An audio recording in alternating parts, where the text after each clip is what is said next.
Welcome to game number 1 of the grand finals for the ESL Pro Tournament North American Weekly Open Cup number 1. That's a mouthful, and I hope I got it correct. You're watching Base Trade TV. I'm Rifkin. Spawning here to the bottom left side of the map, we have the red Zerg. She's Scarlett. And her opponent to the upper right will be the blue Protoss. Nice. Or Nice. take your pick. Nice and Scarlett are definitely well acquainted with one another. There's no question about that. The only question really is who's going to be the better player to come out ahead. I'm sorry if you've heard this explanation many times tonight, but just one last time. These ESL weekly cups that are coming up for the pro tournament, they're not just small cash prizing. It is also points that feed into the larger circuit system as a whole. So theoretically, if you played enough of these cups, you could have accumulated enough points as if you had placed at a position for an extra tournament, or maybe at a tournament you couldn't attend throughout the year. This is going to add up over time. 10 points here means nothing, and 10 points there isn't much. But after you've done, say, there are 3 of these cups every week. If you do even just one of them, much less 2 of them, you get halfway to the top finishes, 4 points here, 4 points there. That's going to add up. And if you do this consistently through the entire year, you might actually be edging out one of these other people in the pro tournament circuit, all because of your dedication to the weekly cups. So what I really hope is we get to see more consistent participation from the players like this. Players of Scarlett's tier, when it comes to Starcraft, like, you've got that higher echelon. You've got Neeb, you've got Scarlett, you've got Special. You've got this player base that doesn't normally participate in the smaller cups, because for them, it's all about the main circuit. But now that they've integrated these into the main circuit, what's really great is we should see more participation from pro players, which will definitely help revitalize the fan base of this game. Because let's be honest, dear Scarlett fans watching this VOD, how sad are you when she only plays like in exclusively this or that tournament and not many of them, right? It's tough to get your Scarlett fill when she only shows up for the bigger events. Same for all these other guys who we saw. You know, we had Trap in the Korean qualifiers. For Europe, you had Hero Marine, Showtime, like a lot of really big, awesome names that I just hope will continue to show up week after week after week. But of course, there's this is just the first set of 3. We'll have next week to look forward to as well. Crown some new winners, find some new point leaders. And Karma by Force, thank you very much for the 3-month resub. Small little shout out to Juggernaut Jason. I see you in the Twitch chat. If you're still listening, brother, I actually literally before I went live here finished uploading and editing the video of you playing in the tournament the other day. I had a lot of fun casting. Thank you very much for showing up for that, dude. All right, first Oracle comes across the map, but it's not followed up by a very quick Phoenix, actually. Nice is going to swap things out a bit. 2 to 3 Oracles work well now due to the recent hotfix. The Oracle no longer has this bug where it faces the unit attacking it rather than the unit it wants to itself attack. So this is a little bit better to control. What was funny about this, though, is even though the hotfix is live, players like Trap didn't know about this. For those who missed the Korean coverage of the cast I did, I actually messaged Trap to ask him after he won a game with Oracles how he felt. And he said, sad, they nerfed, not realizing that they have applied a fix to make them more microable than ever. Well, not ever. That's not true. To make them as microable as they used to be before they broke them. There you go.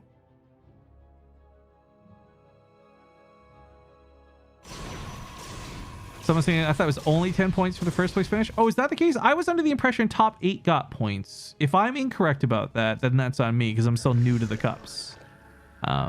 We'll obviously learn and grow. I apologize for my misinformation. I promise I'm not trying to be like Facebook right now, okay? But if that is the case, then whoopsies. But still, it feeds into my point where you're going to be rewarded for playing these cups and for winning these cups, more notably then. Either way, it's cool, and I'm just glad it's involved. And the more it's involved, the more participation we're going to see. Because let's be real, I've been running weekly cups for God knows... Oh, that is a good stasis trap. Hang on. 1, 2, 3, 4, 5, 6, 7, 8, 9 drones taken out of commission. That's 9 drones for like... How long does that last? 21 seconds. They're not mining. Look. At the income spike. that comes as a result.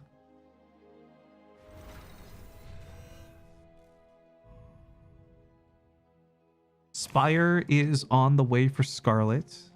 She's on 3 bases with plenty of economy. She's also taking her additional gases as we speak, so this will be no problem for her to get the income needed to support the Spire units.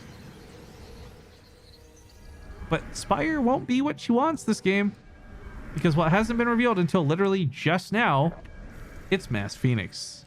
2 Phoenixes pumping at a time. You saw, I saw. If you saw the production tab, we all saw it. Scarlett's Spire could still work for her if she wants to invest in a mix of Corruptors and a mix of Mutalisks. That style is kind of dated, and we don't really see people do that anymore. We also have weapon upgrades coming for air, so just really noting that with a 3rd Stargate coming down, Nice is super all in with the sky for this one.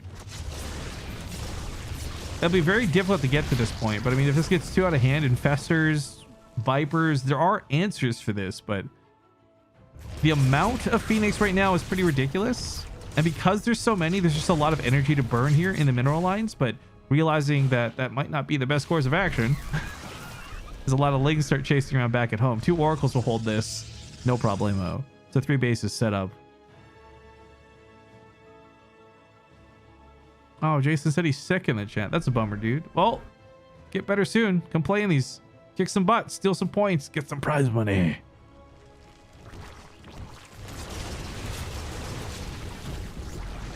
All right, Corruptors are coming out to help zone these out. The reason this works pretty well is because Phoenix don't do much damage. They just attack very fast. And Corruptors having base armor 2 is going to make the Phoenix hit for 3 damage a shot. Well, times 2. But 3 damage a shot against a Corruptor. It's really not much. Wow, I don't know the last time I've seen a player choose to waste energy on Zerglings, but hey, it works. It's Void Rays coming up next. And oh my god, is this going to be my first Flux Veins game? I've been so excited talking about this ever since the patch came through. Some games happened at Homestar Cup. Some other people got to cast things. I've seen Void Rays since the patch. I have not seen Flux Veins. So I'm praying we get a little bit of taste for that. And for those who don't know what I'm referring to, it's the thing that makes the Void Rays move stupid fast.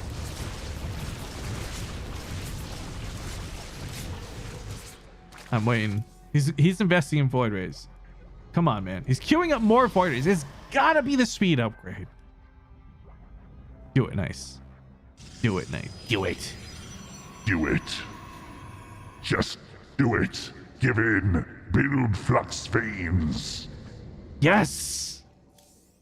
Okay, increase the speed and the acceleration of the Void Ray.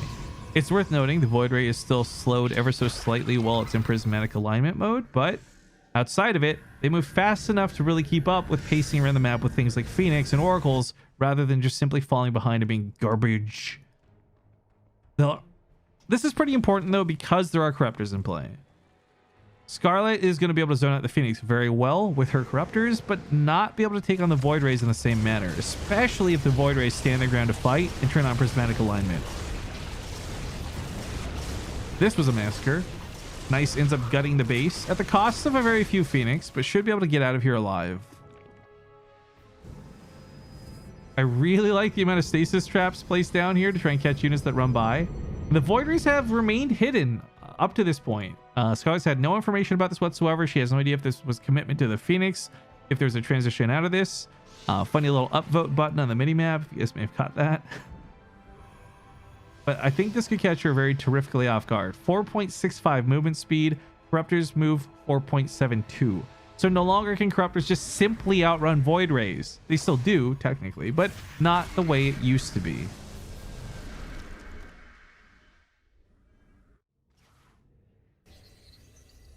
I think we're going to have to order some food for after the finals, guys. What do you think? Hit me with your food suggestions. And don't say McDonald's. This is so wild. We got carriers coming up to follow this. The support from these Void Rays is going to be huge. I mean, every player would have loved to use Void Rays for pretty much the whole meta of Starcraft, but they're too slow. They have too many weaknesses. Now we got these speedy boys. Look at this. Look at this. Look at this. How do they move so fast? Nobody knows. It's called Flex Veins. Or maybe flex tape sealed the hole in the engines that made them slow down in the first place because Protoss has terrible designs. Who knows? But Flux Veins makes them move fast. And with this, able to respond against Lings, it doesn't require energy, so the Void Rays can just attack indefinitely, which is probably the most valuable part of this. The Corruptor count's growing pretty big, though, and there is going to be the issue of Parasitic Bomb. 19 Corruptors and 4 Vipers is going to be a really tough battle to take, actually. There's no pulse, or excuse me, no Anion Pulse Crystals. Just the Flux Veins.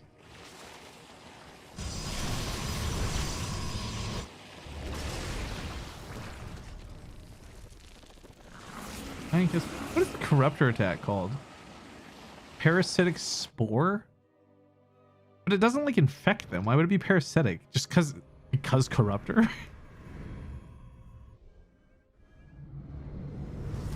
Ooh, Scarlett's Neural Parasite is gonna be actually really tough to deal with here too.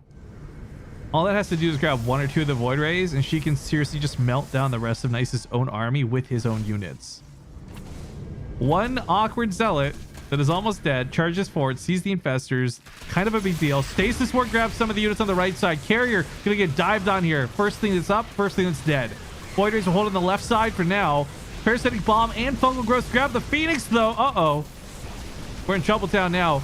More fungal growth, more parasitic bombs make it very difficult to split. They turn on their prismatic alignment though. Void Rays will stand and fight if they need to. I fight for my friends. But as you can see here, for even just a moment of attacking, they can absolutely annihilate Corruptors. But at the end of the day, these Lings still get through. Damage was still done, and the army for Nice is not easy to replace. Air units in StarCraft are among the most expensive for all races, but Void Rays in particular, carriers especially. And of course, all those Phoenix died. Try Mr. Sub. Oh, I should, because that guy donated earlier. Maybe if it's on the delivery app. I'll have to look after this game. I don't want to like tab out and do it right now. Everyone's screeching Tendies. I want Tendies too. Tendies sound really good, but I got to try that Mr. Sub place because it was supposedly better than Subway with that $9 donation earlier. I'll give it a shot. You know, one or two Archons can deal with so much of this. They just have to be in position. And unfortunately right now, this guy's here, but only because he's stuck, I think? I don't think that Archon can actually get out. But the Archons, more notably, are going to be way better against the Corruptors than anything else. But they don't get in range of the Corruptors because of the Lings. And with this, the Void Rays are dissipating very quickly. Not nearly enough blue lasers going to kill these Corruptors fast enough. And Scarlett's going to take control of the Sky Battle. Well, you could argue she already did. The Parasitic Bomb only does like 30 damage or something, right? Hold up, what is it? Oh, it's 120. Excuse me, no. Fungals do 30 damage. Parasitic Bomb does 120. But the point is, the combination of the two have done so much AoE damage across these units that while Carrier really shouldn't care, like with 300 health and 150 shields, small spell damage like that shouldn't be that big of a problem. Nice just sat in it on 2 different occasions, over here and over here.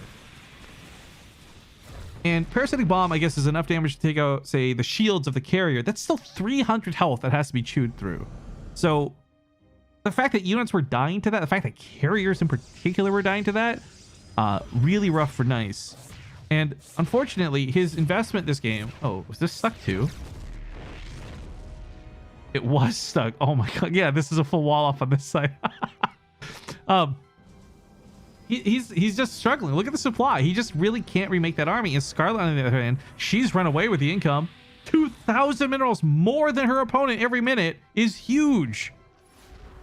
Credit to Nice, he's still alive in this game, but this is his last real army.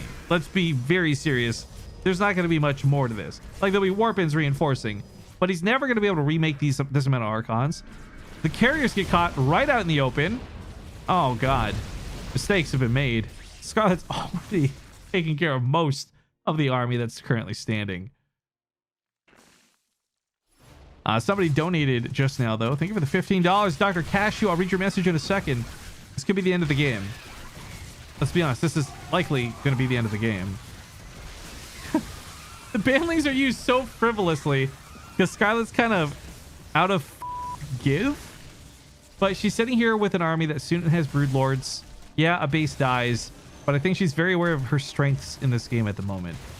Having crushed the air battle the way she did, there really wasn't going to be a recovery, and Scarlett's smart enough to know how expensive that army was to build in the first place. So even though she takes 22 drones and hit, she's still got map control. She's still got the better army. And Nice might rebuild some stuff, but it's not stuff that's going to respond to Scarlett splitting the forces left and right. Not for long, it wasn't. Dr. Cashew, though, thank you for the $15.29. He says, shawarma. Also, this is in Canadian, just FYI. I actually can't eat shawarma. The last time I got shawarma, my stomach got really upset. And I was told that, like, just the ingredients they use, if you don't normally like eat that stuff, can be really upsetting. Question mark? I was like, whatever. Get me Pepto-Bismol, I want to die. And I wasn't really paying attention to what I was being told at the time. I actually don't even know if there's any shawarma. I'm just thinking, because I've looked before, and I don't think there's actually any places that do delivery. I'd have to like go out somewhere for that.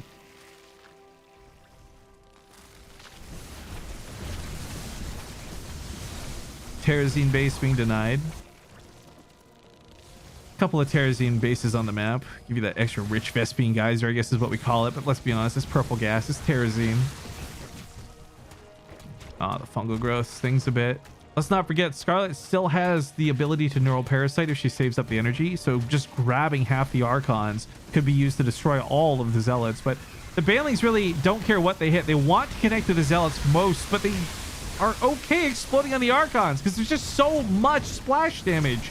And using his own Archons against them, these neural parasites end up being a real big problem. With all the Archons gone, there's nothing to stop the Broodlords. The Scarlet's army is slow, but it is inevitable. Something Thanos copter, right? Can blinding clouds be used on Archons? Yes, because they are ranged units, but the range is very short, so it's pretty easy to get out of. You know your position in the game is good when you're abducting Zealots. When you're using the energy for an abduct on a Zealot that almost killed her own infestor, by the way.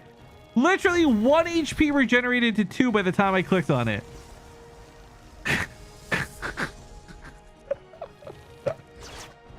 Nice is gonna give it his all, though. No calling it quitsies here. Fungal growths on top of the Stalkers would prevent them from blinking underneath the Broodlords, but instead goes for neural parasites. Okay, a combination of 2. There's the GGs, and Scarlett takes game number 1 in the finals. But folks, welcome back to game number 2. Grand finals continues on as to the bottom right, she leads 1-0. It's the Red Zerg, Scarlett.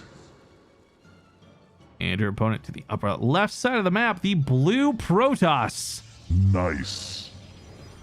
Now, I feel like I want to really go in on Nice's build. Everything I've heard about Flux Vane Void Rays has been kind of a meme. And I was like, no, the potential for these looks so good. And I think Nice actually had a pretty good build, to be honest.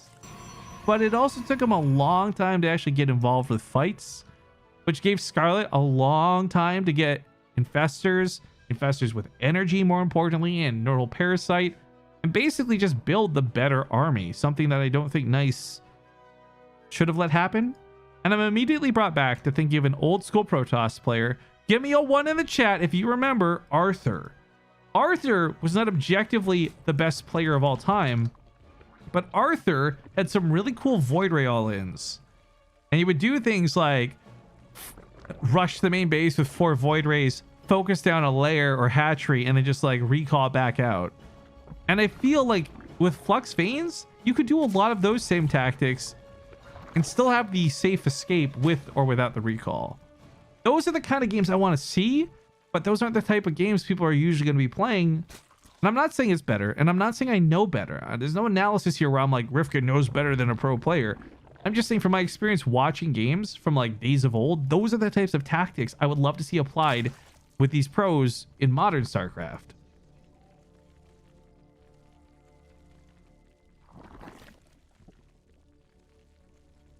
If you don't, do you tip with skip the dishes? If you don't tip, you don't get your food. I always tip 15%. And My experience so far has been you tip these people in advance, right? So you're paying them like $3 or $4 or whatever the amount is. And you mark down, oh, here's my apartment. Please buzz me when you get here, expecting them to bring it to your door. And then they just sit there and wait for you, and you call, or they call you and they tell you to come down because they can't figure out the elevator.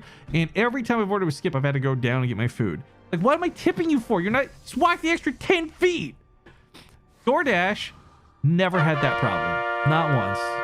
I'm just saying. Maynard, you've reminded me that we even have raid alert sounds.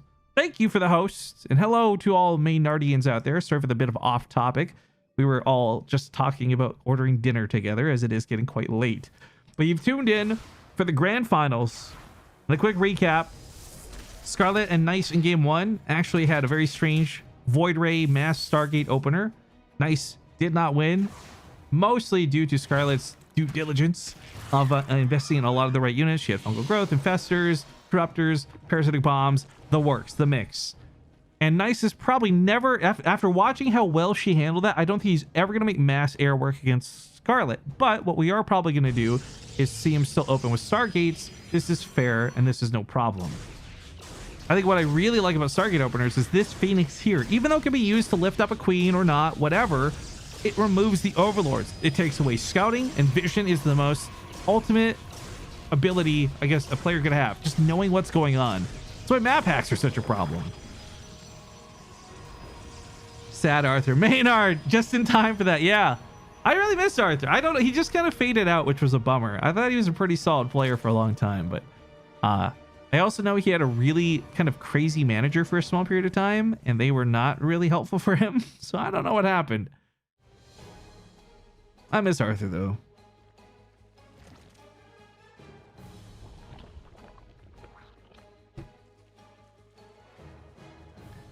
Well, with Queens camping up in the main base, there's certainly more than enough anti-air to push off the Oracle. The Phoenix isn't coming in with it, though, which is kind of funny. I think this is meant to make Scarlett think the Oracle's approaching from the north, but she knows better. So whether she just knows Nice's playstyle or is a smart cookie, she deflects this pretty perfectly. And this Phoenix doesn't do anything for now. It's Resonating Glaives behind this, but as I've learned from watching Trap more recently, Resonating Glaives doesn't always have to be all in as it classically has for the history of StarCraft. You can actually use this to a pretty cool macro composition with Immortals and Sentries, but just to be clear, typically this is an all-in move. And with the amount of gateways placed down right now, that kind of feels the direction this is heading. But there's a real catch. There's a real hardcore catch to Resonating Glaives, and that's either you're going to be punished for this, for the push like this, or you go for the attack, and it either kills everything and you win, or it doesn't kill enough and you die to the counterattack, which is this attack just 3 minutes later. So, oh, that's really unfortunate. So as this attack comes across the field, Nice has identified this, and he's opted to go for a Dark Shrine. So a couple of DTs in the mix. Scarlett's very unlikely to have any detection out on the field. In fact, she does not have a lair. So if this Dark Shrine finishes, and it's pretty far out, let's be honest, but if this Dark Shrine finishes, there's no way Nice doesn't clean up this army. But it is going to be a matter of how much damage gets done before that's the case. So with some shield batteries out, force fields available, I feel like Nice should be able to hold on long enough to get DTs, and then just let DTs clean this up.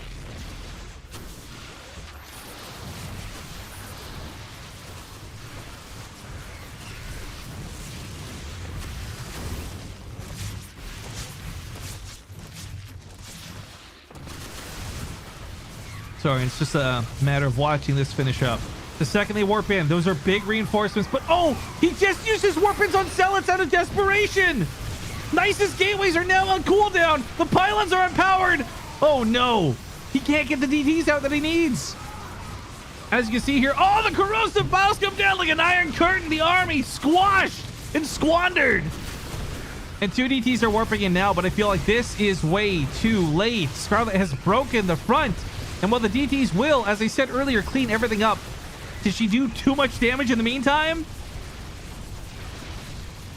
The probes are being pulled away. The roaches, a couple of these could kite these down through the middle. They move to the main base. Corrosive piles still armed and ready. Random shots in the mineral line, just trying to hit random probes, but Oh my god. This pylon powering 3 gateways is a big target too to cut out reinforcements. Flooding in now with more lings and roaches. There are still 2 immortals and a 3rd one soon to be. I think the DTs have held this, but I mean, it's 27 workers remaining. Scarlett can certainly play out of this. She is by no means lost for her aggression. In fact, if anything, is massively ahead. With the layer on the way, it's a little bit late, but there's no DTs immediately on her side of the map, so she has plenty of time to finish that up and get overseers. Check out my Cyber Archer skin on the eastern edge, middle of the map. I've seen a Cyber Archer skin. It looks pretty cool. That's like the new one they introduced instead of the Knight or something. Yeah, the Cyber Archers look pretty cool. Also, wow, that battle's stacked. Like 400 people in the battle. Oh, damn. That's going to be awesome.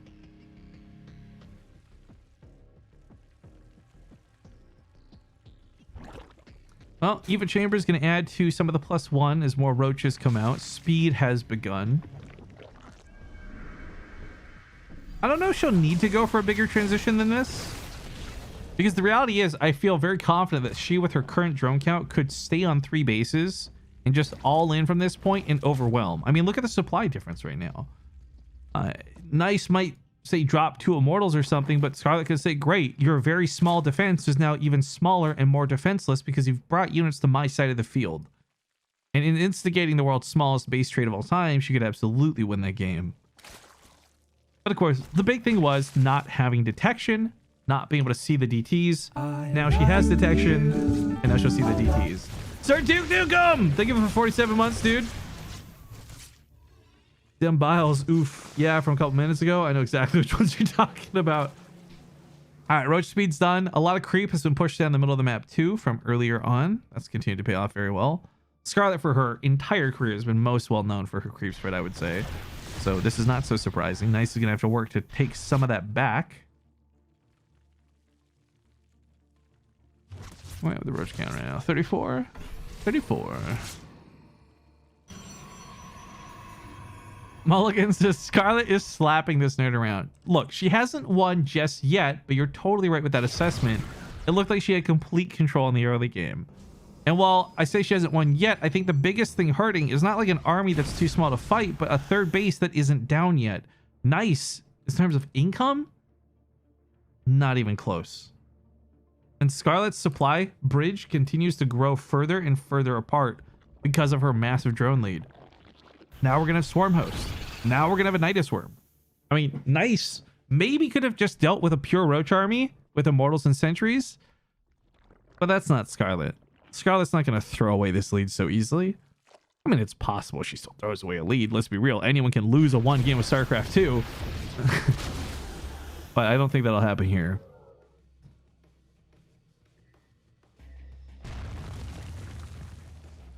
Yeah, here comes the first one. She doesn't even have to commit to this either. This could just literally be for the Swarm House. Go in, launch the Locust, and then go back out. Oz Protoss, thank you very much for the bits. What's that say? Thanks for all your work. Looking forward to all these 2020 Cup casts. Dude, me too. I haven't been let down yet either. There's been pretty good games throughout all of them. I would argue this one feels like the most lopsided. But Nice is not a bad player, so it's not like, oh my god, this is so bad, I can't watch this. Oh, Scarlett pops over here with 3 Locusts. Well, rather 6 Locusts, 3 Swarm Hosts. She's going to be pretty focused on defense here, though. So a couple of units will certainly get aggressive. She can't overcommit because these guys are going to get caught out in the open. Oh, no! So a lot of Swarm Hosts are going to die here. But they do launch the Locust, so Nice does have to back away from the army, which is allowing a lot of free damage coming in from these roaches, just hitting the back of these units. Now turning it on a dime, decides to fight, but standing his ground still might not have been the right answer. The Locust land on top of the Immortals. The Archons try and deal with that, but the Archon goes down here pretty quick as well. The roaches kite backwards, and let's not forget, there's 22 more roaches about to spawn for Scarlett. The army supply is 190 to 89. There is a 101 Dalmatian difference between these two players right now. And of course, with map presence on the other side of the map, Scarlett could at any point say screw the defense and just go full all in. And Nice frankly, doesn't have that many buildings to defend. It would not take Scarlett very long to base trade this if that was her wish. Oh, the locusts are dealing tons of damage. Terrible, terrible damage. The Warp Prism Micro is an attempt, but it is a far cry from what he needed. GG. Scarlett takes the game. And let's hop into some StarCraft 2. This could be the final match. I hope it's not, but this could be the final match in this best of 5. Spawning here to the bottom right side of the map. 2 points on the board. Absolute dominance from Scarlett. And her opponent to the upper left. Once more, the blue Protoss. Nice. But nice is probably not feeling so nice right now. It sucks being on your last life. It puts you in a pretty desperate situation. But I think worse than that, none of his tricks, so to speak, appear to be working against Scarlett. His attempts to be aggressive with Stargates, we say aggressive to be kind, by the way, failed miserably in game number 1.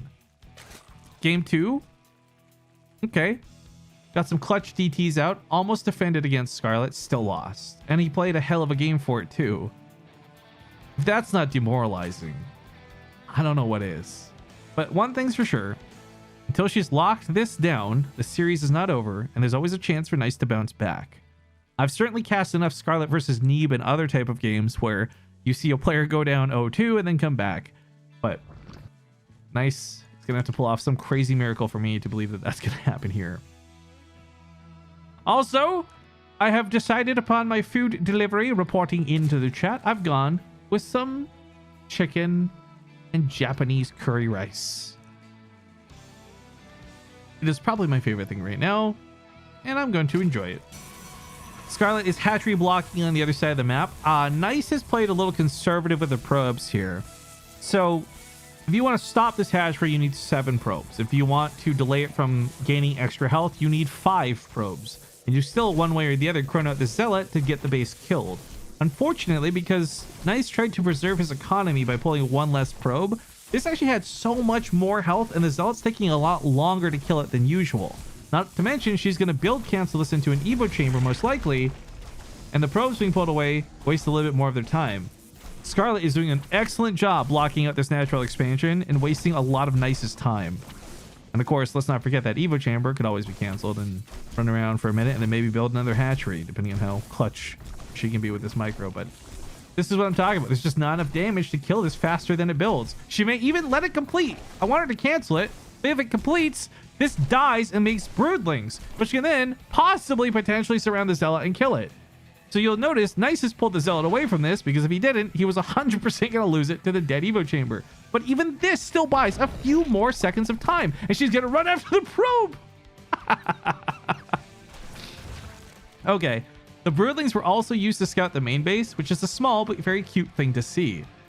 So for Scarlett, was all of this worth it? 200 minerals invested, gone through build canceling and the drone and the Evo chamber dying. And when you look at the income graph, honestly, couldn't tell you.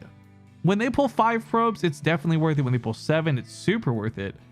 But I do think there's a lot of strength in the fact that she's getting her 3rd base down at around the same time he's getting his 2nd base down. Nice is going to have Chrono Boost. He can certainly make up for some of this time lost. In fact, I expect him to do precisely that. So Scarlett, I love the maneuvers. Nice to not overreact, and frankly, I'm just gonna kind of watch this develop from here rather than predict whether this hurts him or not. Because at the end of the day, I kind of think Scarlett's just gonna 3-0 this. I'm trying not to be that caster. I'm trying not to be super biased about it, but just between the 2 losses plus this maneuver here, she has gone full alpha dominance. Curry, a great second choice to shawarma. I approve. I've only just in this last year learned how many different types of curry there are. Because when I grew up, it was originally near an Indian community, and the only type of curry I knew was like the really spicy Indian curry, which I'm not a fan of. I can't do spice. I just cannot do spice.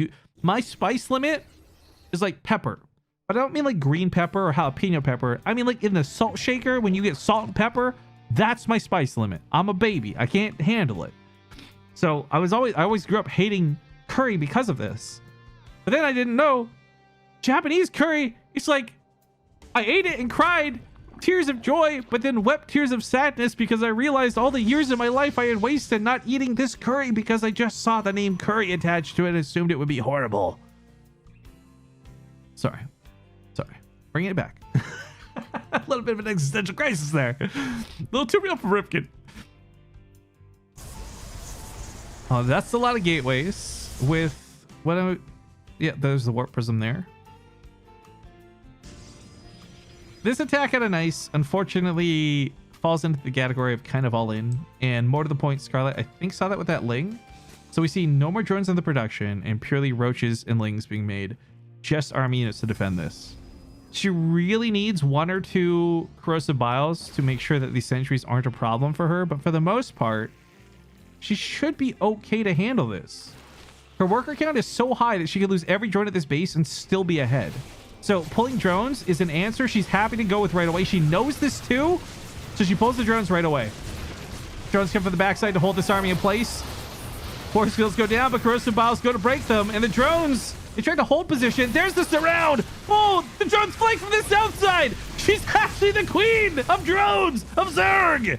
This was actually such a sick start to this hold. And Scarlett has a lot of corrosive biles ready to go for round 4 here. Landing directly on top of the sentry. Nice's army is being squashed. And that's going to be it, ladies and gentlemen. GG. Scarlett will take a very clean 3-0 and be your North American queen.